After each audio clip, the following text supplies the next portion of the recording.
உங்க current bill ஏறிட்டே போகுதா? கவலை விடுங்க. 100% ஈஸி கிரேட் காப்பர்ல தயாரிக்கப்பட்ட லெவிட் வயர்ஸ் அண்ட் கேபிள்ஸை பயன்படுத்தி உங்க கரண்ட் பில்லை மிச்சப்படுத்துங்க. என்றென்றும் நம்பிக்கையுடன் லெவிட் கேபிள்ஸ் அண்ட் வயர்ஸ். அபுதாபியில் வெறும் 50 லட்சத்தில் வீடு. Nano prime properties Abu Dhabi. அது ஏற்கனவே 20 தொகுதியில போன சட்டப்பேரவை தேர்தலில் நின்றாங்க. 4 பேர் வெற்றி பெற்று இப்போ 5 மடங்கு வாய்ப்பளிக்கப்பட்டு அதில் 1 மடங்கு வெற்றி பெற்றிருக்காங்க.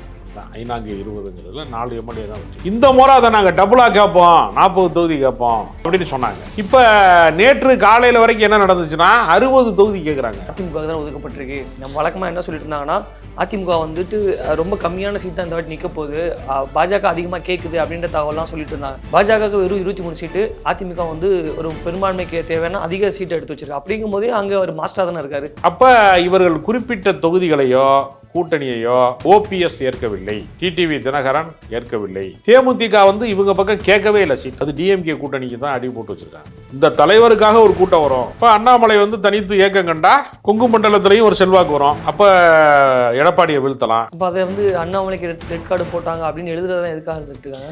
இல்லை, அண்ணாமலையே அதை எழுத வைக்கிறாங்க. அப்போ அந்த தகவலை எதுக்கு பரப்பணும்னு நினைக்கிறாங்க? கட்டளை அண்ணாமலை படிப்படியாக பாஜகவை விட்டு நீங்க வேண்டும், வெளியேற வேண்டும் என்கிற முடிவுக்குள்ள இருக்கிறார். இல்லை, அண்ணாமலை பாஜகவுடைய முக்கிய தலைவர் கூட ரொம்ப நெருக்கமாக இருக்காரு. அப்படி இருக்கிறது ஏன் தனியாக போயிட்டு கட்சி ஆரம்பி நினைக்கப்படுறாரு?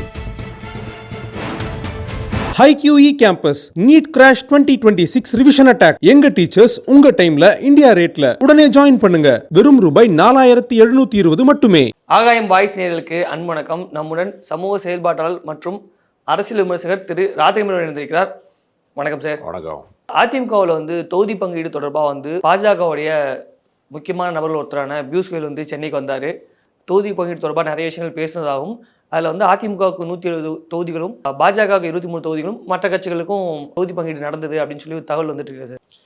அதிமுக பாஜக கூட்டணி என்பது எதற்காக நாடாளுமன்ற தேர்தலுக்கு முன்பு பாஜக கூட்டணியிலிருந்து வெளியேறினார்கள் என்பது இதற்கு வரைக்கும் இந்த வினாடி வரைக்கும் அதுக்கான கொள்கை விளக்கம் எதையுமே குறிப்பிடவில்லை. மதவாதத்தை எதிர்த்து வெளியே வந்தார்களா? அவர்கள் போடுகிற கருப்பு சட்டங்கள், வேளாண்மை திருத்த சட்டத்திலே தொடங்கி குடியுரிமை திருத்த சட்டம், எத்தனையோ கருப்பு சட்டங்களை இயற்றினார்களே, அதை கண்டித்து வந்தார்களானா ஒன்றுமே கிடையாது. திடீர்னு வெளியில் வந்துட்டாங்க. அப்போது என்ன பேசப்பட்டது?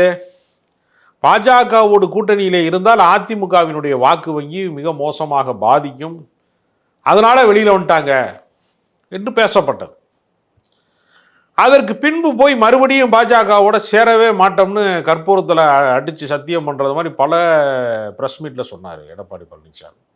எஸ்டிபிஐ என்று சொல்லக்கூடிய அமைப்பினுடைய, இஸ்லாமிய அமைப்பினுடைய மாநாட்டிலே போய் இப்பொழுது மட்டுமல்ல, வருகிற சட்டப்பேரவை தேர்தலிலும் 2026 கூட நாங்கள் பாஜகவோடு கூட்டணி போக மாட்டோம்னு எடப்பாடி பழனிசாமி சொன்னார். இப்போ எடப்பாடி பழனிசாமியை நம்பவே முடியாது. அவர் ஈரத்துணியை போட்டு கழுத்தறுக்கிறதுல ஆள் நம்பிக்கை துரோகத்தில் என்று பல விமர்சனங்களை, கடுமையான விமர்சனங்களை பல பேர் முன்வைத்தார்கள். அந்த விமர்சனத்திற்கு நான் எத்தனை முறைதாயா பதில் சொல்கிறது? நான் பாஜக கூட்டணியில் இல்லைன்னு சொல்லிக்கிட்டே இருந்தார். கடைசியில் ஒரு நாள் திடீர்னு டெல்லிக்கு புறப்பட்டு போனவர் தான், நான் கட்சி ஆஃபீஸை பார்க்க போகிறேன், தலைமை ஆஃபீஸை பார்க்க போகிறேன்னு சொன்னவர் தான் நமக்கு எல்லாத்துக்கும் தெரியும். திடீர்னு அமித்ஷாவை போய் பார்த்தார். இப்போ அமித்ஷாவை திடீரென்று சந்தித்து அதிமுகவும் பாஜகவும் கூட்டணிக்கு வந்து விட்டது என்றார்கள். எதற்காக மீண்டும் போய் சந்தித்தார்கள்? அப்போ பல வழக்கு விசாரணைகள் இருக்கிறது. அவருடைய சம்பந்தி வீட்டில் அமலாக்கத்துறை ரெய்டு நடந்துச்சு. வருமானத்துக்கு அதிகமாக கணக்கு காட்டாத சொத்துக்கள், பணங்கள் வரி பணங்கள் இருந்தது. ஜிஎஸ்டி கட்டலை.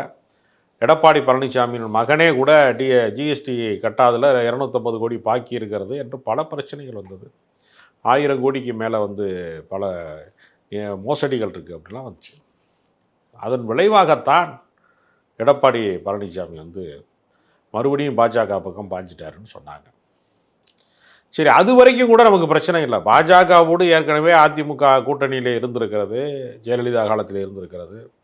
திமுக கூட பாஜகவோட கூட்டணியில் இருந்திருக்கிறது.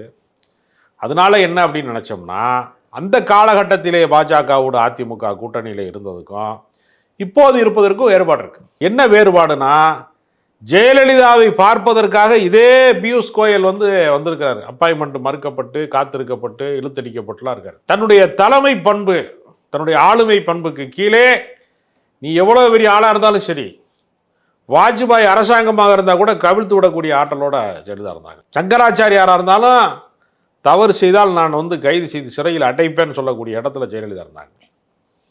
இது அப்படி கிடையாது. இது நெடுஞ்சாங்கடையாக விழுந்தது தான், எந்திரிக்கவே இல்லைன்ற மாதிரி. இல்லை சார், இப்போ கூட தொகுதி பங்கீட்டில் பார்த்தீங்கன்னா அதிகமான இடம் வந்து அதிமுக தான் ஒதுக்கப்பட்டிருக்கு. நம்ம வழக்கமாக என்ன சொல்லிட்டு இருந்தாங்கன்னா, அதிமுக வந்துட்டு ரொம்ப கம்மியான சீட் தான் இந்த வாட்டி நிற்க போகுது, பாஜக அதிகமாக கேட்குது அப்படின்ற தகவலாம் சொல்லிட்டு இருந்தாங்க. பாஜகவுக்கு வெறும் 23 சீட்டு, அதிமுக வந்து ஒரு பெரும்பான்மைக்கு தேவையான அதிக சீட்டை எடுத்து வச்சிருக்கு. அப்படிங்கும்போது அங்கே ஒரு மாஸ்டர் தானே இருக்காரு. அது ஏற்கனவே வந்து அவர்கள் வந்து 20 தொகுதியில் போன சட்டப்பேரவை தேர்தலில் நின்றாங்க. 4 பேர் வெற்றி பெற்றாங்க. இப்போ 5 மடங்கு வாய்ப்பளிக்கப்பட்டு அதில் 1 மடங்கு வெற்றி பெற்றிருக்காங்க. அப்படி தான் 5×20ங்கிறதுல 4 எம்எல்ஏ தான் வெற்றி பெற்றாங்க.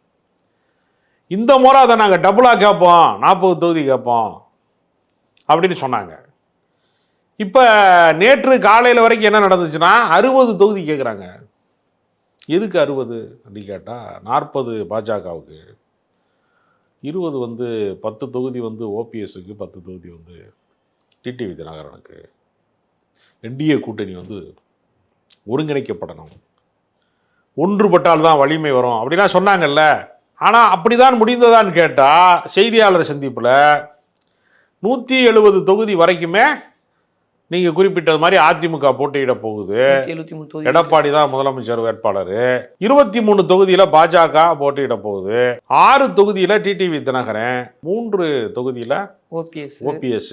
அதே மாதிரி வந்து பாமக வந்து 23 தொகுதி, அதே போல தேமுதிக ஒரு 6 தொகுதி என்றெல்லாம் வந்து நேற்று ஒரு அறிக்கையே வந்தது. ஆனால் நேற்று இரவே ஓபிஎஸ் அவர்கள் தலைமையில் நடந்த கூட்டத்தில் எடப்பாடியை வீழ்த்தாமல் விடமாட்டோம். அப்போ உள்ளுக்குள்ள அந்த தொகுதி பங்கீடு நடக்கவே இல்லைன்னு சொல்லுவீங்களா? இல்லை, அதாவது நீ ஏடிஎம்கேல தானே உன்னை சேர்க்க மாட்டோம், என்டிஏல சேர்த்தானே அப்படின்னு பியூஷ் கோயல் வந்து கேட்குறாங்க. பரவாயில்ல, ஏடிஎம்கேல சேர்க்காம என்டிஏ கூட்டணி சேர்க்கறது மூலமா மேடையில் ஒரு ஓரமாக நின்றுட்டு போறாரு ஓபிஎஸ், இந்த பக்கம் இடது பக்கம் வந்து டிடிவி தினகரன் நின்றுட்டு போறாரு. என்ன நட்டமாக போச்சு, நம்ம ஒன்றுபட்ட வாக்கு வங்கி சிதறடிக்கப்படுகிறது, முக்குளத்தோர் வாக்கு வங்கி வந்து தென் மாவட்டங்களிலே சிதறடிக்கப்படுகிறது, அதிமுகவுக்கு இனி வரவே வராது என்கிற நிலைமையை சரி கட்டுவதற்காக தான் பியூஷ் கோயல் வந்து என்டிஏ கூட்டணியில் அவங்க இருக்கட்டும், ஏடிஎம்கேல சேர்க்க வேணாம், உங்கள் விருப்பப்படியே இருக்கேன் அப்படின்னு சொன்னாங்க. ஆனால் கடந்த காலத்தில் அமித்ஷா என்ன சொன்னார், அதிமுகவின் உட்கட்சி விவகாரங்களில் நாங்கள் தலையிட மாட்டோம்னாரு. தலைவாசல் வழியாக தலையிட மாட்டோம், கொல்லவாசல் வழியாக தலையிடுவோம் அப்படின்னு சொல்லக்கூடிய நிலைமை இருக்கிறது. இப்போ செங்கோட்டையனை வந்து தாவேகாவுக்கு அனுப்பிவிட்டதே பாஜக தான் அப்படின்னு ஒரு முக்கியமான ஒரு தகவல் இருக்குது. யார் சொல்கிறாங்க அப்படின்னு நம்ப தகுந்த வட்டாரங்கள் சொல்லுது. யார் சொல்கிறாருன்னா என்ன, பகிரங்கமாக வந்து யாரும் சொல்ல மாட்டாங்கல்ல. நீங்கள் ரகசிய நடவடிக்கை என்று வருகிற போது பாஜக தான் அனுப்பியிருக்கு, அமித்ஷா தான் அனுப்பியிருக்காரு என்று ஒரு தகவல் இருக்குது. அப்போ இவர்கள் குறிப்பிட்ட தொகுதிகளையோ கூட்டணியையோ ஓபிஎஸ் ஏற்கவில்லை, டிடிவி தினகரன் ஏற்கவில்லை, தேமுதிக வந்து இவங்க பக்கம் கேட்கவே இல்லை சீட்டு. அது டிஎம்கே கூட்டணிக்கு தான் அடி போட்டு வச்சுருக்காங்க. இன்னும் வரைக்கும் டிஎம்கே கூட்டணி தான் தேமுதிக. டிஎம்கே கூட்டணியில் தொகுதி பங்கீடு செய்து கொண்டால் சில எம்எல்ஏக்களை பெறலாம். எனவே இன்னொரு தோல்வியை தேமுதிக எதிர்கொண்டால் கட்சியே காலாவதி ஆயிரும். ஏற்கனவே கட்சிக்கான எக்ஸ்பைரி டேட்டு நெருங்கிருச்சு. போன சட்டப்பேரவை தேர்தலில் 1% கூட வாக்கு வங்கி இல்லை. யாருக்கு? தேமுதிகவுக்கு. மிக மோசமான பின்னடைவு. விஜயகாந்த் வந்து நோய்வாய்ப்பட்ட போதே தேமுதிகவும் நோய்வாய்ப்பட்டது. விஜயகாந்தை கொண்டே அடக்கம் செய்கிற போது தேமுதிகவும் அடக்கமாயிருங்கிற அளவுக்கு மோசமாயிருச்சு கட்சி. டிவிக்கும் சரி ஓபிஎஸும் சரி பெரிய செல்வாக்கும் அவங்களுக்கான வாக்கு வங்கி பெருசாக கிடையாது. நான் அப்படிங்கும்போது 6 சீட் கொடுத்தா ஒரு தகவல் இருக்குது, 3 சீட் கொடுத்தா ஒரு தகவல் இருக்குது.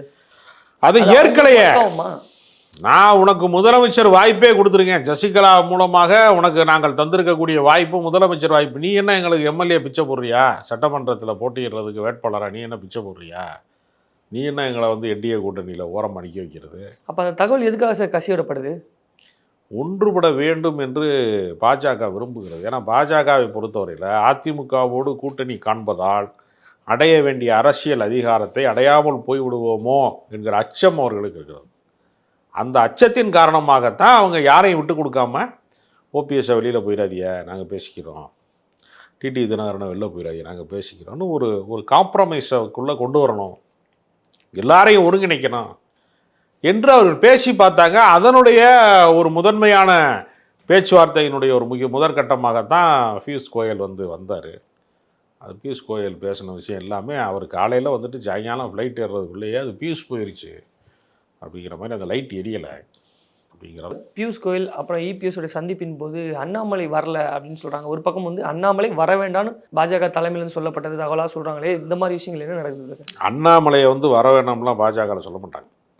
அது இவங்களா கிளப்பி விடுறது. இந்த பஞ்சாயத்தில் அண்ணாமலை இருக்கக்கூடாதுன்னு இபிஎஸ் கட்டளை. இபிஎஸ் யாரும் கட்டளையே போட மாட்டாங்க. அப்போ அந்த தகவலை எதுக்கு பரப்பணும்னு நினைக்கிறாங்க? கட்டளை அண்ணாமலை படிப்படியாக பாஜகவை விட்டு நீங்க வேண்டும், வெளியேற வேண்டும் என்கிற முடிவுக்குள்ளே இருக்கிறார்.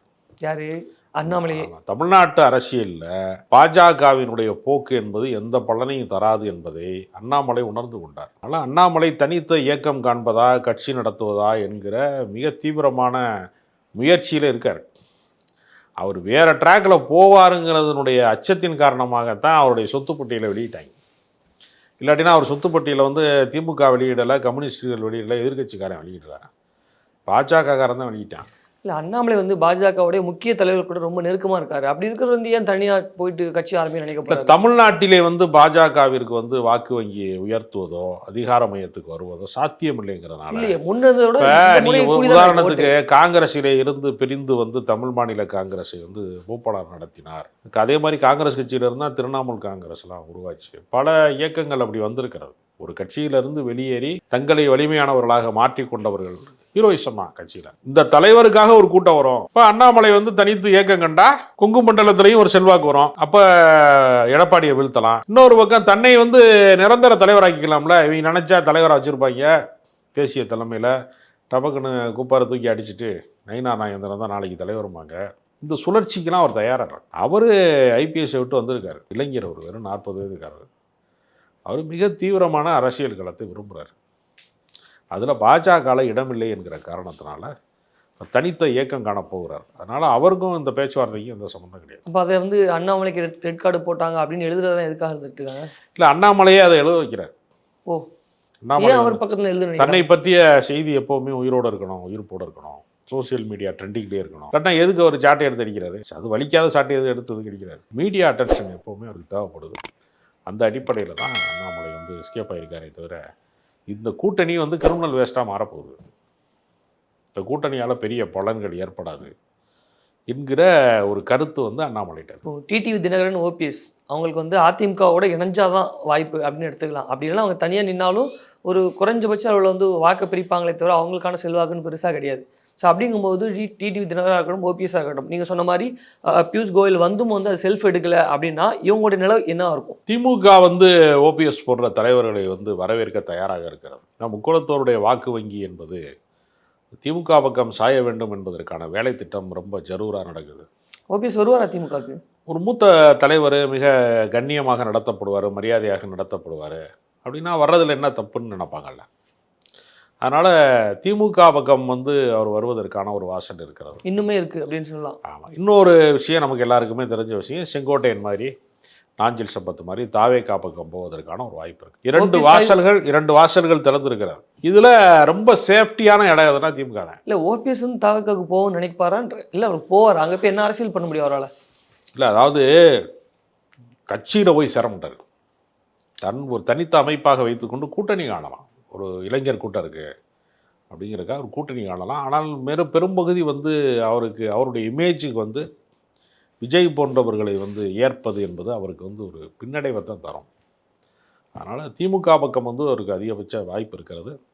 இல்லை, தன்னை மீண்டும் திமுக பக்கம் போயிட்டோம்னா, அதாவது எப்படி போனாலும் நேரடியாக கட்சியில் சேர மாட்டார். ஒரு அமைப்பு சார்ந்து ஒரு ஆதரவு நிலைப்பாட்டை தான் தாவேகாவுக்கா திமுகவுக்கா அப்படி தான் எடுப்பாரே தவிர, நான் அப்படி போயிட்டான்னா நாளைக்கு மீண்டும் அதிமுகவிலே உரிமை கோர முடியாது.